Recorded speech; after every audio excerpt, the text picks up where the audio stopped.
बिस्मिल्लाहिर्रहमानिर्रहीम। देखिए, अगर आप किसी घोड़े पे सवार हैं और घोड़ा जो है वो दौड़ रहा है, आप घोड़े को उसकी मर्जी के मुताबिक छोड़ दें तो आप कहाँ पहुंचेंगे ये आपको नहीं पता। इवन घोड़े को भी नहीं पता कि वो कहाँ पहुंचेगा। तो इसलिए आप अपनी जिंदगी का दारोमदार किसी और के हाथ में नहीं दे सकते। आपको उसको अपने कंट्रोल में रखना पड़ेगा। अगर आप घोड़े को बेलगाम छोड़ देंगे, वो जिधर भी जाएगा तो आप उसके पीछे पीछे, तो फिर कोई इसकी मंजिल नहीं है। इसी तरह हमारा दिमाग और हम हैं।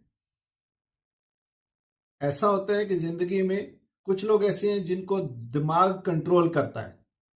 यानी अगर आपको आपका दिमाग कंट्रोल कर रहा है तो इसका मतलब यह है कि आप जिंदगी में इतने सक्सेसफुल नहीं हैं।